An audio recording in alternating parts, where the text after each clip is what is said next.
Hello dear friends, today we are going to discuss fifth part of carbohydrate. बहुत बच्चों की demand आ रही थी कि इस पे आगे वीडियो बनाओ, तो मैं कुछ टॉपिक पे बात करने वाला हूँ।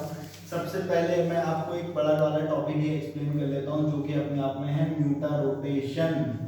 तो म्यूटा रोटेशन क्या होता है, आओ सीखें। तो आपके पास सपोज कोई ग्लूकोज है, और इसकी मैकेनिज्म को भी समझा देता हूँ। ये अपने आप में कार्बोहाइड्रेट है। कार्बोहाइड्रेट है तो इसमें आपके पास, क्योंकि ये ऑप्टिकली एक्टिव होता है, क्योंकि इसके पास चार एसिमेट्रिक सेंटर होते हैं। एसिमेट्रिक वर्ड से अच्छा है कि चार कायरल एटम होते हैं। कायरल और एसिमेट्रिक सेंटर पे भी मैं कोशिश करूंगा कि आज आपको थोड़ा सा क्लियर कर दूं। और आपके पास चार एसिमेट्रिक सेंटर होने की वजह से प्लेन पोलराइज्ड लाइट को राइट और लेफ्ट घुमाता है, कहीं ना कहीं घुमाता है। डी वाला होगा तो राइट घुमाएगा, स्मॉल एल वाला होगा तो वो रोटेटरी है, लेफ्ट साइड घुमाएगा। जब ये प्लेन पोलराइज्ड लाइट को रोटेट करता है तो ये ऑप्टिकल एक्टिव कंपाउंड होता है। ऑप्टिकली एक्टिव कंपाउंड होता है, अल्फा डी ग्लूकोज भी आप कह सकते हो।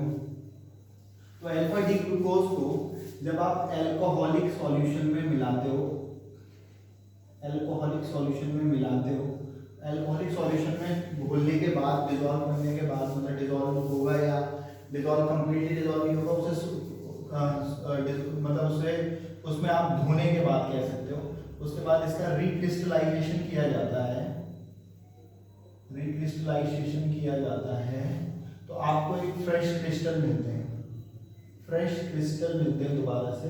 क्योंकि आपने क्या किया कि आपने ग्लूकोज को क्या किया, अल्कोहलिक सॉल्यूशन में डाला, पैक में डाला, घोला, डिजोल्व किया, उसके बाद उसे फिल्टर पेपर से आपने छान लिया, तो अल्कोहल आपका अलग हो जाएगा। फिल्टर पेपर पर जो ग्लूकोज आपका बचेगा वो आपका फ्रेश क्रिस्टल है। तो अल्कोहलिक सॉल्यूशन के बाद इसी फिनोमेना को रिक्रिस्टलाइजेशन कहते हैं। दोबारा से नए क्रिस्टल डेवलप किया आपने, तो फ्रेश क्रिस्टल जब आप बनाते हो तो ये इसका जो बॉन्ड एंगल की वैल्यू आती है वो आती है 112 डिग्री बॉन्ड एंगल, क्योंकि प्लेन पोलराइज्ड लाइट को ये 112 डिग्री पे रोटेट करता है। लेकिन अगर आप इस अल्फा डी ग्लूकोज के सॉल्यूशन को पिरिडीन सॉल्यूशन में डालते हो, पिरिडीन तो सबको पता होगा, 6 मेंबर्ड हेटेरोसल्फाइड कंपाउंड है, ऐसा होता है pyridine.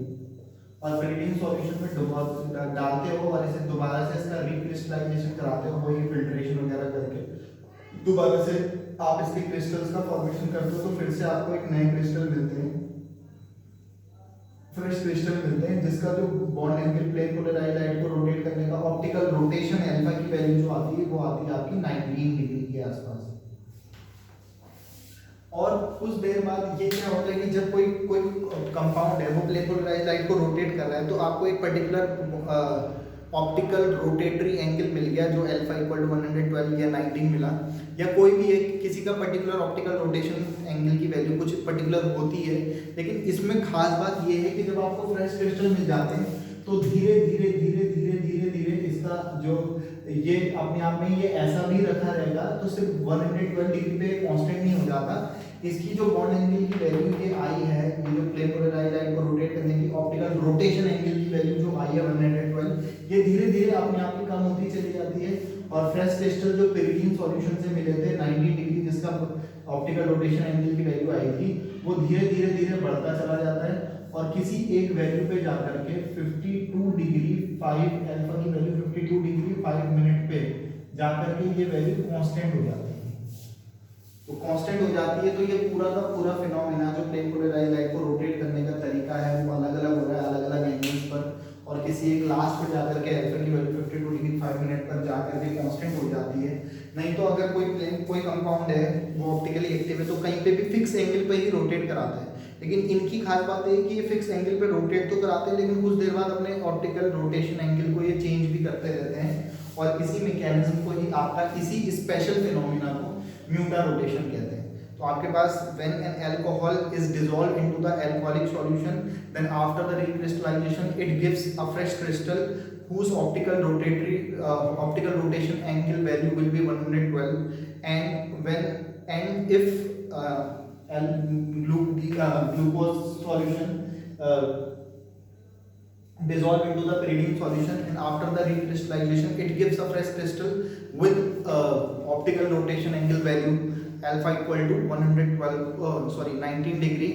Then it again changes slightly, and it also changes, and this value become constant at alpha equal to 52 degree 5 minute. This whole rotation by the alcoholic solution or pyridine solution of the glucose called muter rotation। तो hope आपको म्यूटर rotation वाला point समझ आया, ये इसकी mechanism वाला phenomena है, तो आपको ये पॉइंट समझ आया होगा। मैं भी नए टॉपिक पे बात करता हूँ आपके साथ, इस पे ribose and deoxy ribose and deoxy ribose sugar या कार्बोहाइड्रेट भी कह सकते हो। कार्बोहाइड्रेट ही एक टाइप का शुगर केमिस्ट्री बोला जाता है कार्बोहाइड्रेट्स को। Ribose and deoxy ribose sugar structure, मैं इनके स्ट्रक्चर को आपको एक्सप्लेन कर देता हूँ। राइबोज और डीऑक्सी राइबोज शुगर के स्ट्रक्चर पे अब हम बात करेंगे आप लोगों के सामने। बहुत दिनों बाद पढ़ाने में थोड़ा सा फीलिंग अच्छी सी आ रही है, खुशी सी होती है, ऐसा लग रहा है फॉर्म में वापस आ चुका हूँ मैं। आपके पास ये है राइबोज का स्ट्रक्चर। तो राइबोज अपने आप में कार्बोहाइड्रेट है जिसमें आपके पास एक CHO ग्रुप होता है, CHOH CHOH CHOH और CH2OH। ये आपका फिशर रिप्रेजेंटेशन है जिसमें हम चीजों को आपके पास हॉरिजॉन्टल लाइंस और वर्टिकल लाइन पर शो करते हैं। तो जब आपके पास तीनों के तीनों OH group right hand side में होते हैं तो इस कार्बोहाइड्रेट का नाम होता है राइबोज शुगर या राइबोज कार्बोहाइड्रेट। तो ये राइबोज शुगर है। अगर आप इस राइबोज शुगर के ये लास्ट वाला ये जो OH ग्रुप है, इससे OH ग्रुप को बाहर फेंक देते हो, अगर ऑक्सीजन निकल जाए यहाँ से, तो आपके पास ये जो दिखाई देगा वो आपको ऐसा दिखाई देने वाला है H, और ये भी आपका H ही रह जाएगा और ये बन जाएगा आपके पास CH2OH। तो जब आपका ऑक्सीजन बाहर चला जाता है तो इसे कहते हैं डीऑक्सी राइबोज शुगर, क्योंकि ऑक्सीजन का बाहर निकल जाना ही डीऑक्सीकरण या डीऑक्सी ऑक्सीजन का बाहर निकल जाता है। तो डीऑक्सी राइबोज शुगर का स्ट्रक्चर इस तरीके से आपका बन जाता है। आप इसको दूसरे फॉर्मेट में भी समझ सकते हो, लेकिन फिशर रिप्रेजेंटेशन में भी दोनों के स्ट्रक्चर को एक्सप्लेन कर सकते हो। सिलेबस के अकॉर्डिंग ये पॉइंट ये था तो मैंने आपके सामने ये एक्सप्लेन किया है। मैं आपको एक पॉइंट और बता दूं कार्बोहाइड्रेट केमिस्ट्री में, एक पॉइंट ये बहुत इंपॉर्टेंट है, इसे ध्यान से समझना। एक होता है एसिमेट्रिक सेंटर। एसिमेट्रिक सेंटर, तो एसिमेट्रिक सेंटर ऐसे कार्बन को कहते हैं जिस कार्बन की चारों वैलेंसी चार डिफरेंट ग्रुप से पूरी होती है, वो आपका एसिमेट्रिक सेंटर कहलाता है। तो एसिमेट्रिक सेंटर जैसे आपके पास सपोज ये मैं आपको वेज रिप्रेजेंटेशन में जो कर रहा हूँ यहाँ पे HCl Br I, तो ये कार्बन है जिसकी चारों की चारों वैलेंसी चार डिफरेंट ग्रुप से पूरी हो रही है, तो इसे एसिमेट्रिक सेंटर कहते हैं। एसिमेट्रिक सेंटर कहते हैं। और आपका किसी को कई जगह बहुत सारे टीचर एसिमेट्रिक सेंटर को ही कायरल कह देते हैं, लेकिन एसिमेट्रिक सेंटर का कायरल होना जरूरी नहीं है। कायरल की अपनी कुछ शर्तें हैं। उसकी ये होता है कि प्लेन उसमें आपका प्लेन ऑफ सिमेट्री होती है वो एब्सेंट होनी चाहिए, और आपके mirror image non super impose होनी चाहिए। उसका भी मतलब यही है कि मिरर सिमेट्री प्लेन ऑफ मतलब जितनी भी आपके पास sigma plane of symmetry, SN improper axis of symmetry और इन्वर्जन सेंटर, अगर ये सिमेट्री एलिमेंट्स एब्सेंट होते हैं किसी मॉलिक्यूल में तो वो मॉलिक्यूल कायरल होता है। तो जैसे मैं आपको एक एग्जांपल बताऊं तब शायद आपको थोड़ा सा समझ आए। ये आपके पास है एक एग्जांपल, ये भी कार्बन है, ये भी कार्बन है। आप ध्यान से देखो तो इस कार्बन की चारों वैलेंसी चार डिफरेंट ग्रुप से पूरी हो रही है, और इस कार्बन की भी चारों वैलेंसी चार डिफरेंट ग्रुप से पूरी हो रही है। तो ये भी एसिमेट्रिक सेंटर है, ये भी एसिमेट्रिक सेंटर है। तो इस कंपाउंड में दो एसिमेट्रिक सेंटर है, और जिसमें दो एसिमेट्रिक सेंटर है तो वो कायरल होना चाहिए। लेकिन फिर भी अगर मैं इसको यहाँ से बीचों बीच से कट कर दूँ तो ये आपका दो इक्वल पार्ट में डिस्ट्रीब्यूट हो जाएगा। इसका रिफ्लेक्शन ये, इसका रिफ्लेक्शन ये, इसका रिफ्लेक्शन ये, तो ये दो इक्वल पार्ट में टूट जाएगा, कट जाएगा। तो इसमें आपके पास यहाँ पर से जो सिमेट्री है वो प्लेन ऑफ सिमेट्री प्रेजेंट है। तो इसमें जिसमें भी आपके पास प्लेन ऑफ सिमेट्री, इसे सिग्मा से रिप्रेजेंट करते हैं, तो प्लेन ऑफ सिमेट्री प्रेजेंट है, तो ये अकायरल है। दो एसिमेट्रिक सेंटर तो है लेकिन उसके बावजूद भी ये अकायरल है। तो वैसे तो sigma plane of symmetry SN और I चेक करना होता है, लेकिन 99% केसेस में सिग्मा से ही काम चल जाता है।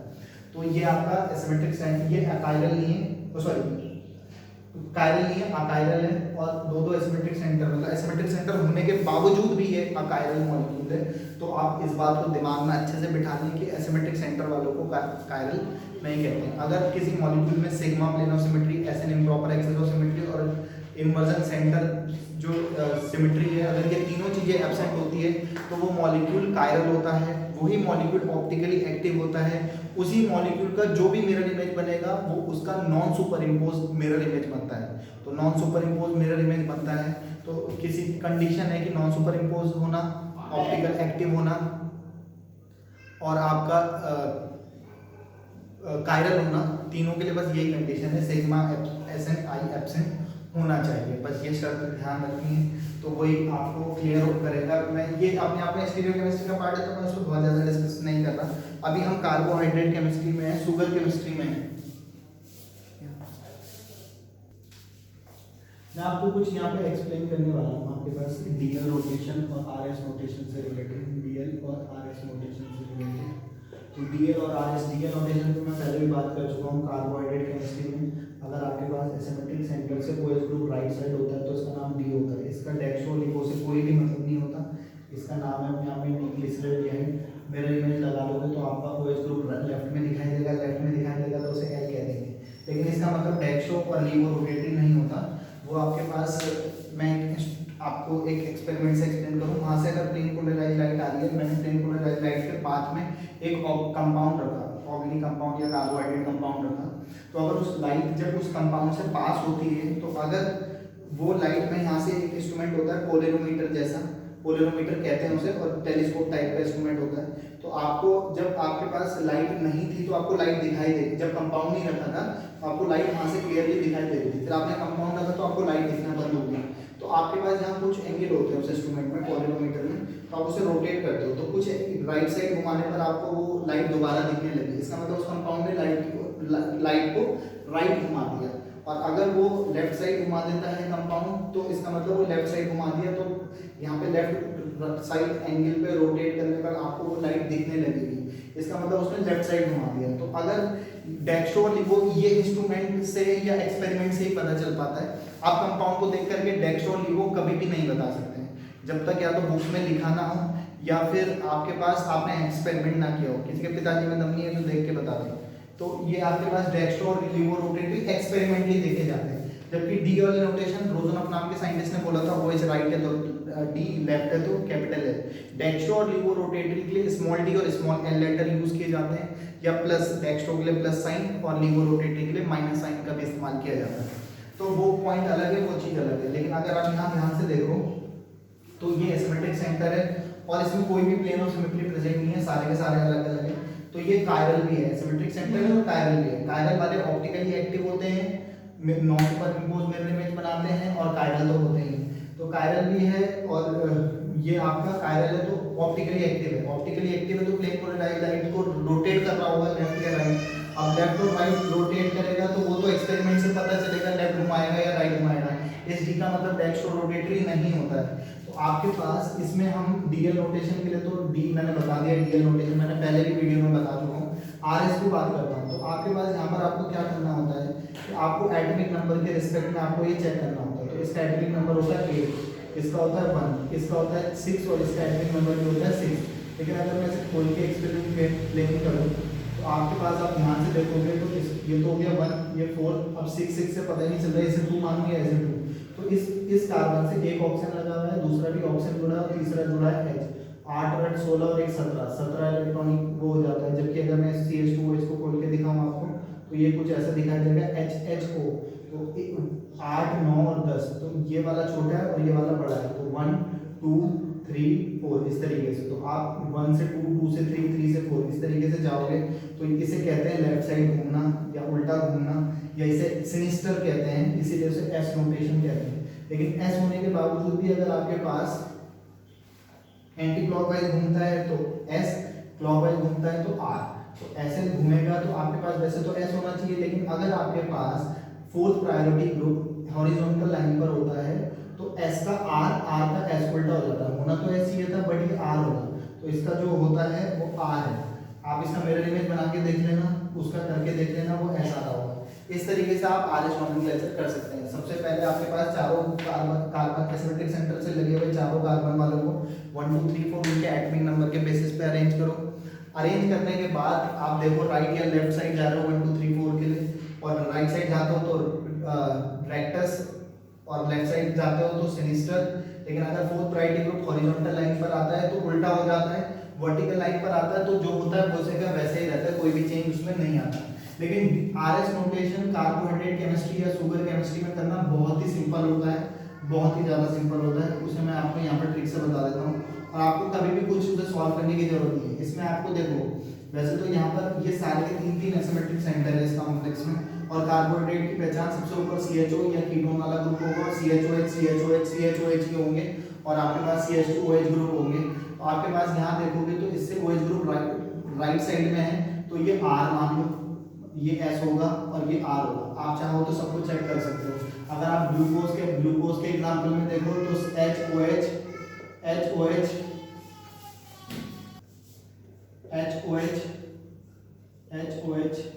और आपका CH2OH, ग्लूकोज का स्ट्रक्चर कुछ ऐसा ही होता है। तो इसमें बहुत सिंपल सा होता है कि अगर OH ग्रुप राइट है तो R, लेफ्ट है तो S, R और इसका भी R ही आएगा। बहुत सिंपल है, 4 एसिमेट्रिक सेंटर थे। तो RS नोटेशन कभी भी आपको करना हो ग्लूकोज या कार्बोहाइड्रेट केमिस्ट्री में तो आपको सिर्फ OH की पोर्शन देखनी है, R और S बहुत सिंपल हो जाता है। लेकिन ये सिर्फ कार्बोहाइड्रेट केमिस्ट्री और एमिनो एसिड्स में ही काम करता है, बाकी और जगह कहीं काम नहीं करेगा। बाकी जगह तो आपको ऐसे ही इस तरीके से ही आपको चेक करना पड़ेगा। लेकिन मैंने आपको बहुत सिंपली बता दिया, कार्बोहाइड्रेट केमिस्ट्री में ये लॉजिक कभी भी फेल नहीं करता, आई प्रॉमिस यू। यहाँ पर कुछ नॉमेनक्लेचर करने होते हैं हमें, एरिथ्रियोज एंड थ्रियोज आइसोमर के नॉमेनक्लेचर करने होते हैं कार्बोहाइड्रेट केमिस्ट्री में। आपको बस OH ग्रुप देखने होते हैं, CHO, CHOH, CHOH और आपका CH2OH। और यहाँ पर एक और एग्जांपल ले रहा हूँ, CHO, CHOH और CHOH और आपका CH2OH।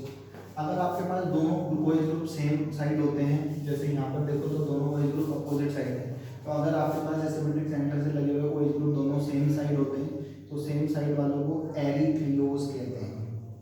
याद रखने के लिए आप ऐसे याद रख सकते हो कि इसके लिए आपका सेम, एरी का मतलब होता है सेम साइड होते हैं तो एरिथ्रियोज आइसोमर, और इसका नाम बोले तो ये अपोजिट साइड होते हैं तो इनके लिए थ्रियोज आइसोमर कहते हैं। बिल्कुल वैसा ही है जैसे हम DL नोटेशन में करते हैं कि वो राइट है तो D, लेफ्ट है तो इस तरीके से। बाकी डेक्स्ट्रो और लीवो रोटेटरी हम कंपाउंड को देख के नहीं बता सकते, वो एक्सपेरिमेंटल टेक्निक है, वो भी मैं आपको थोड़ा सा एक्सप्लेन कर चुका हूँ। तो होप आपको ये 4-5 पॉइंट जो मैंने आपको क्लियर समझाए तो आपको समझ आ गए होंगे। फिलहाल तब तक के लिए जी लो अपनी जिंदगी, नेक्स्ट वीडियो में भी आप लोगों का खून। Have a good day, goodbye, good night, शुभ रात्रि।